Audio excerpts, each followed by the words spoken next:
Salve, meus nobres, um bom dia, um bom Vasco, um bom café da manhã neste dia 9 de janeiro de 2021. Hoje continuaremos as tratativas sobre as demandas judiciais que envolvem as eleições do Vasco da Gama e vamos hoje falar dos recursos apresentados por Luiz Roberto Levinciano e Roberto Monteiro Soares em face da decisão do desembargador Custódio de Barros Torres, a qual decidiu pela legitimidade da Assembleia do dia 14 de novembro, aquela eleição online e assim, consequentemente, homologando a vitória de Jorge Salgado. Venha comigo após a vinheta.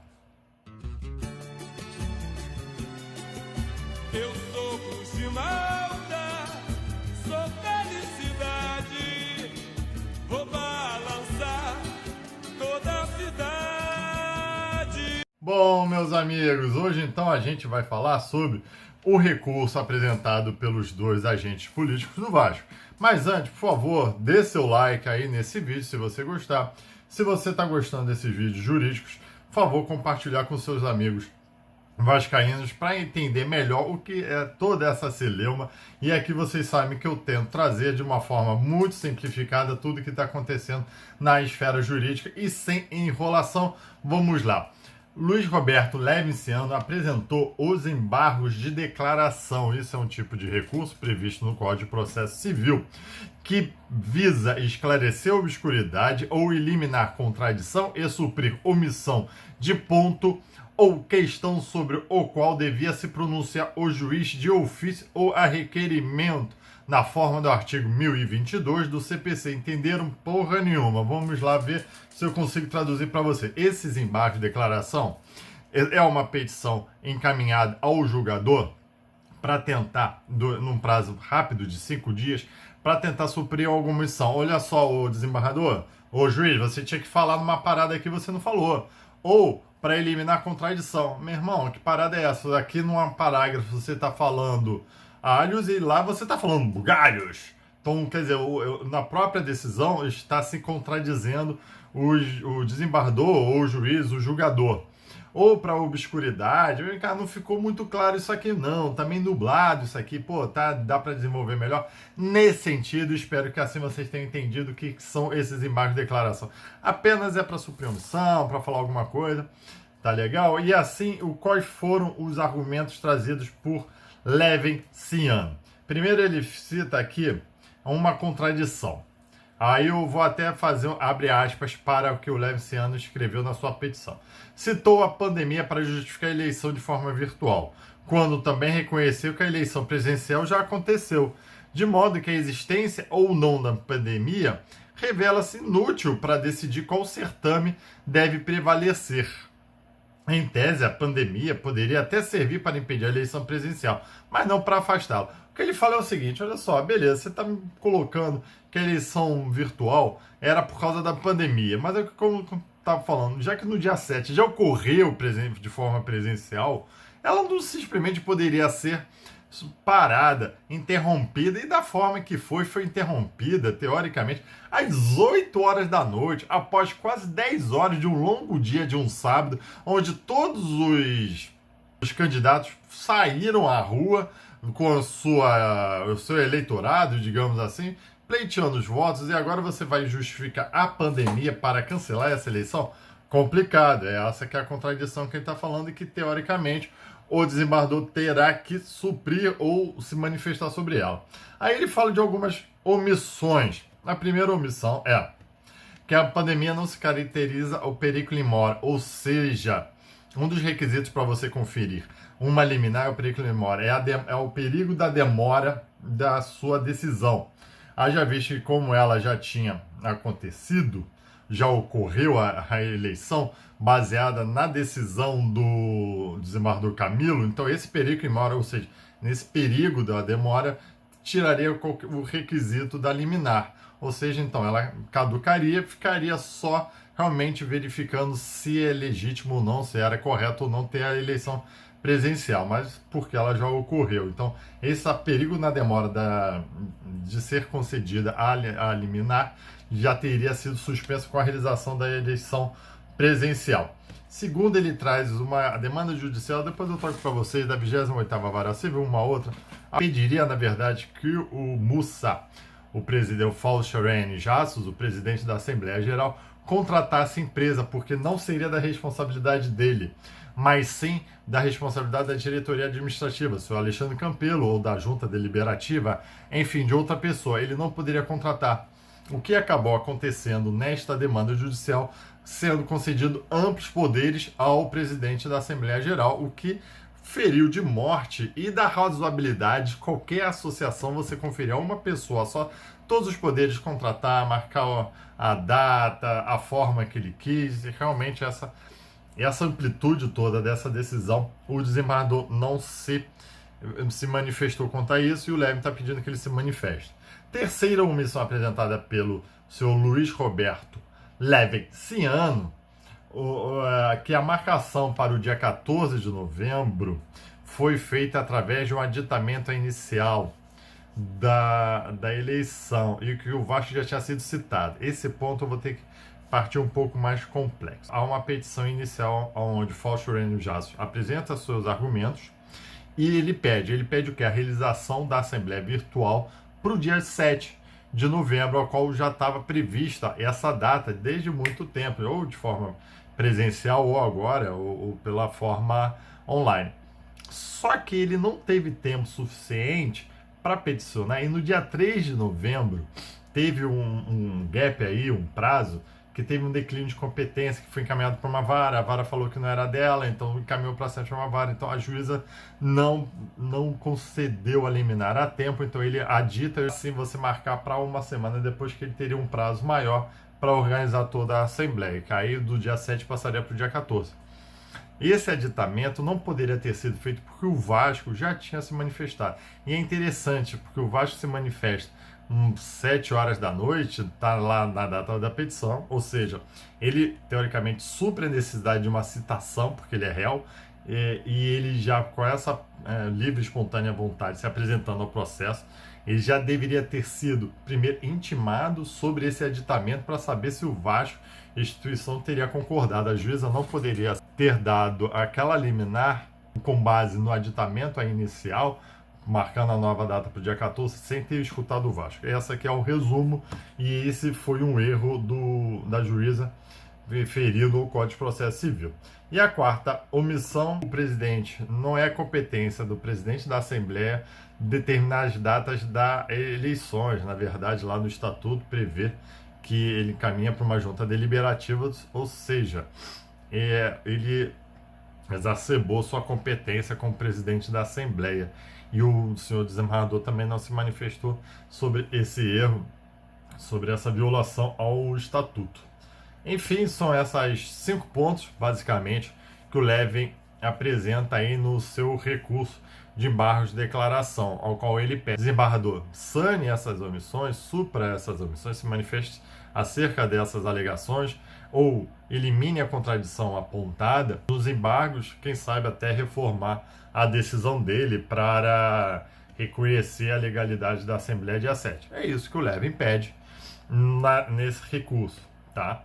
Agora, o do Roberto Monteiro, também vale a pena dar até uma lida no Roberto Monteiro, que quanto às infrações ao Estatuto, ele esmiuça muito bem os detalhes. Não vou trazer aqui todos os detalhes, porque acaba ficando um vídeo muito longo, maçante, e a petição realmente ela é muito bem escrita, só que acaba ficando longa. Eu vou trazer aqui alguns pontos aqui. A primeira omissão ou contradição que ele alega, Roberto Monteiro, bate muito o que o Levin estava falando lá na contradição da petição dele. Olha só, já que aconteceu a Assembleia Presidencial, perdeu o objeto desta demanda, tendo que ser reconhecida aquele ato. Você não pode ter 2 atos de eleições, um sendo simplesmente sustado no final do dia. Então, já que ocorreu, não tem mais o que se falar em preservar a saúde dos associados, porque eles já foram lá votar. E novamente, batem muito na tecla onde todos os participantes das eleições são de acordo, participam ativamente das eleições presidenciais.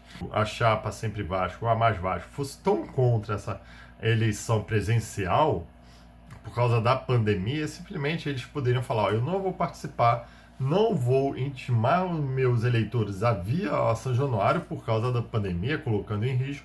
Então, eu abro mão das eleições. Poderia, eu acho que aí e ele sim legitimaria para brigar pelas eleições online. Acho que daria mais força agora você participar ativamente das eleições, como foi no dia 7, e no final do dia alegar, olha só, ela está suspensa por causa da pandemia. Pô, não, essa narrativa não me convence, e essa narrativa é que está sendo trazida para o desembargador. Quanto ao estatuto prever eleições online, o que o desembargador fala é que, embora o estatuto seja 79, 80, obviamente não ia estar prevista as eleições online, mas é que tem uma plasticidade da norma para que assim prevê.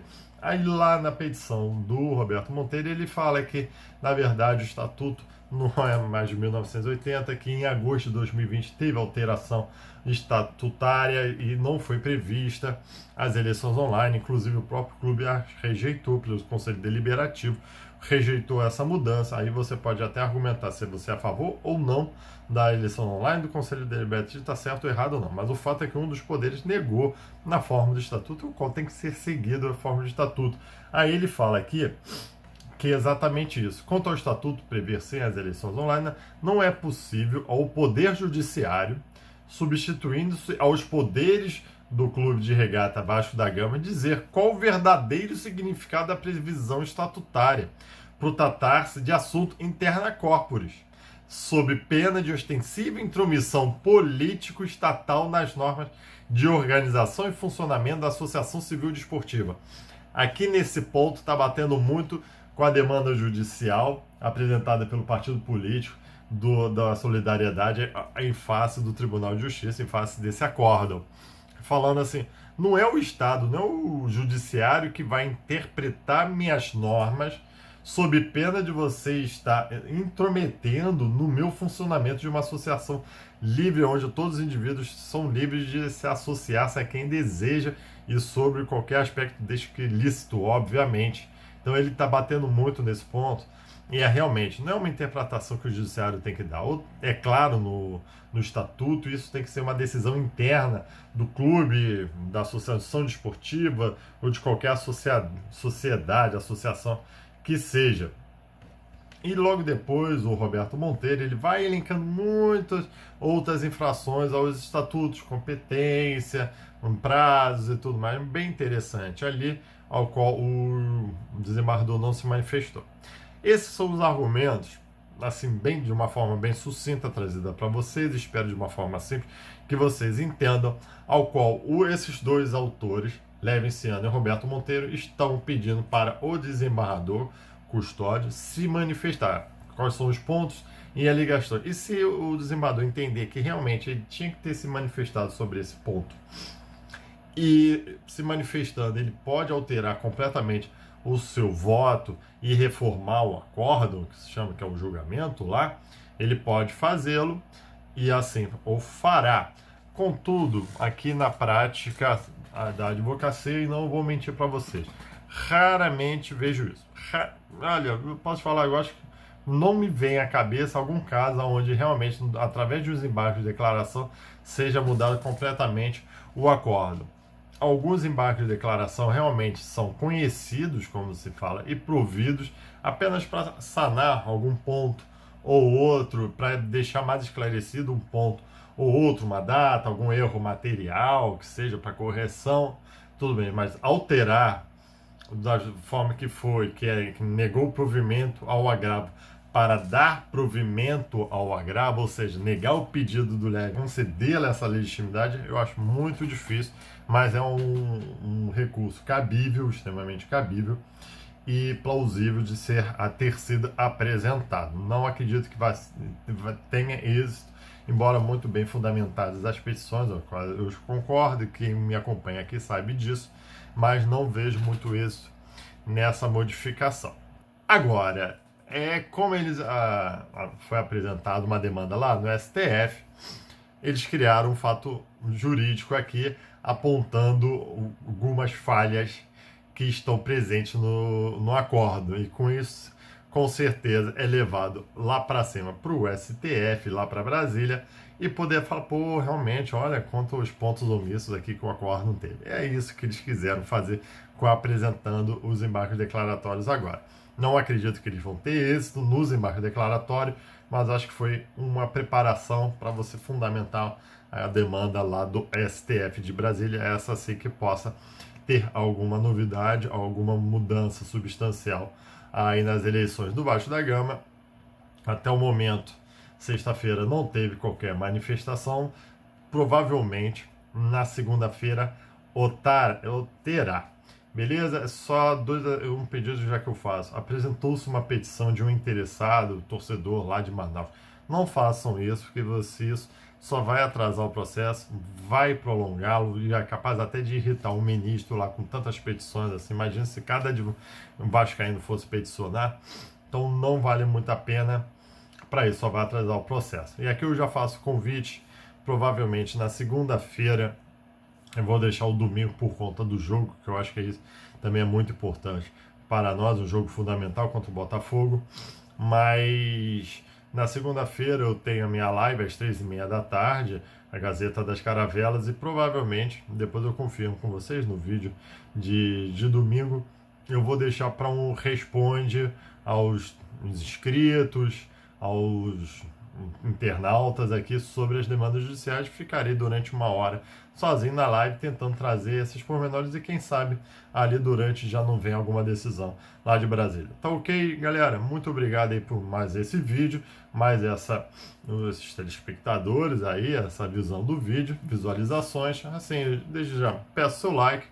Eu não pedi, se inscreva no canal, sempre estou trazendo atualizações jurídicas. Se você gostou desse vídeo, compartilhe nos seus grupos de Instagram, tentando sempre esclarecer os vascaínos para que cada um possa ter a sua decisão, a sua opinião livre e espontânea sobre os fatos ocorridos, tá bom? Muito obrigado desde já e tchau!